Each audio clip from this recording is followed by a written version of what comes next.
Good day, dear colleagues. It's a pleasure for me to present our joint book with my co-author from Australia National University. The title of our paper is IoT Platform for Automated CO₂ Measurement and Direct Water Calculation. The starting point of our research is the growing importance of accurate and transparent carbon emissions monitoring. As you know, the Internet of Things has become a key paradigm for environmental data collection and analysis. Global forecasts show that the IoT market will exceed $934 billion US by 2033, and the number of connected devices will triple.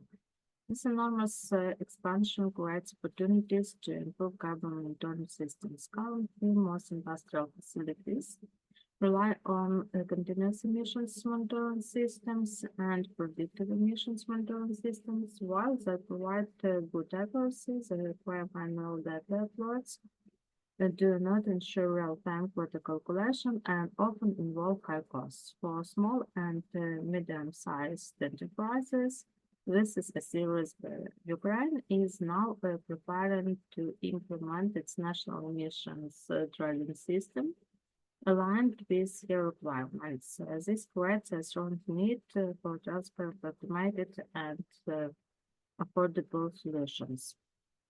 To address these challenges, our work proposed a proof of concept IoT platform. Instead of using physical sensors, we designed a Python-based digital twin that generates synthetic CO₂ data, applies calibration, and automatically computes quotas for submission into a mock registry. Our main goal was to validate the feasibility of a full end-to-end pipeline from data generation through calibration and processing to quota registration. Now let me briefly explain how the system works. We designed the platform as a four-stage pipeline: generation, processing, storage, analysis. The first and perhaps most important stage of our pipeline is generation. Here we don't use physical sensors. Instead, we build the Python based digital twin that emulates the behavior of a real NDR CO₂ sensor. The digital twin produces synthetic concentration values measured in parts per million. To approximate real-world conditions, the digital twin combines three components: a sinusoidal baseline. This simulates natural cyclic variation of CO₂ concentration with an average of 400 ppm and an amplitude of plus minus 200 ppm. The resultant curve range from 200 to 600 ppm. This reflects typical daily fluctuations due to industrial activity during the day and photosynthetic uptake by vegetation at night.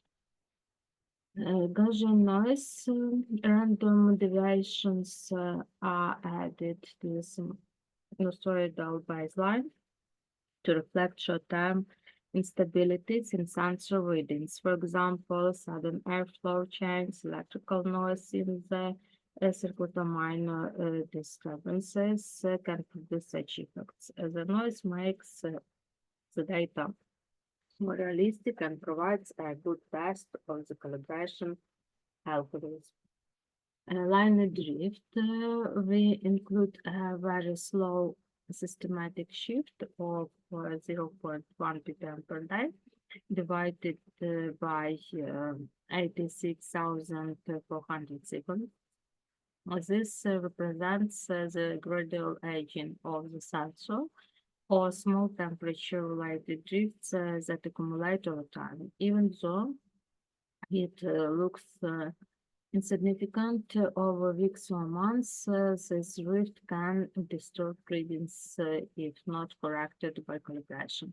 When these three components are added together, the sinusoidal base, the random Gaussian noise, and the linear drift, we obtain what we call the raw ppm value. Each raw value is times stamped and stored, forming the input data stream for the next stage of the pipeline.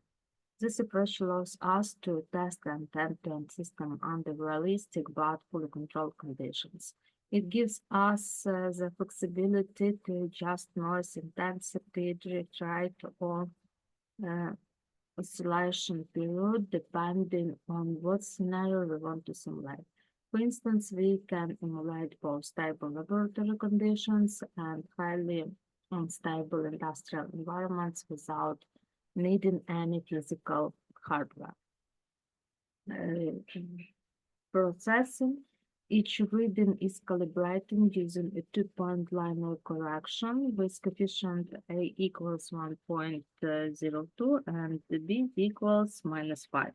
After calibration, the values are converted into terms per hour using the density of CO₂. Storage. The results are written both into a local SQLite database and into a CSV file that acts as a mock quota registry. Analysis. Finally, the system compares the calibrated data on an ideal drift-free sinusoid. We calculate performance metrics such as root mean square error, mean absolute error, and coefficient of determination. Now let me show the results in a 50-second session with 0.5 second intervals.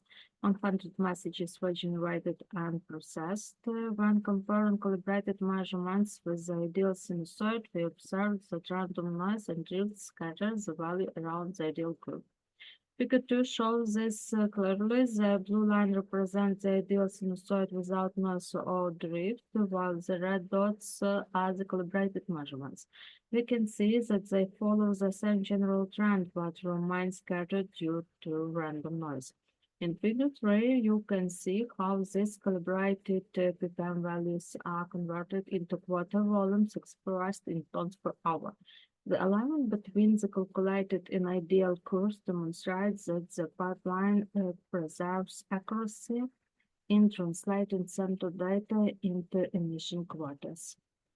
Figure 4 illustrates the error distribution between the calibrated data and the reference curve. Most deviations cluster around zero, confirming that the calibration removes systematic bias, while random noise remains the main source of error. To reduce noise, we applied a simple 5-point moving average. This lowered the RMSE from 11.85 ppm to 8.82 ppm. Other performance indicators include MRE around 7.65 ppm, mean error of 0.73 ppm, and standard deviation of 11.1 ppm. The coefficient of determination value was modest at 0.29, reflecting the strong input of noise, but sufficient for proof of concept purposes.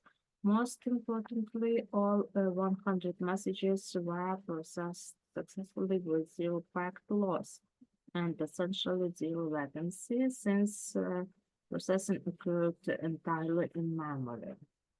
These results demonstrate that our software-only emulation can achieve an acceptable level of accuracy and instantaneous processing. Of course, in real deployments, actual sensors face additional challenges. Temperature swings, humidity, dust, electromagnetic influence. That is why multi-point calibration and adaptive filtering will be required in the future. Also, when we add real network protocols such as MQTT or REST, latency will no longer be zero. However, industrial systems can tolerate 1 or 2 seconds of delay, which is still acceptable.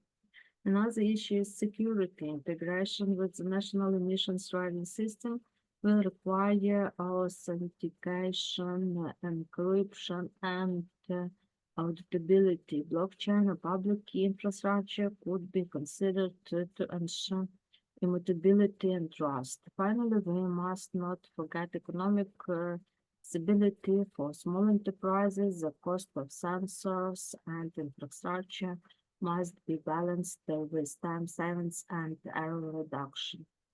A combined package of software, calibration, and maintenance services might help lower adoption levels. To conclude, our experiments confirm that the proposed software pipeline is effective for CO₂ monitoring.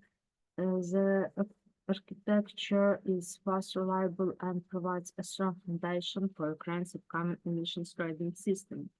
At the same time, we recognize that our current proof of concept is limited to CO₂ as a single component indicator. Real industrial emissions are multi-component mixtures, often including CH4, NOx, and hydrocarbons.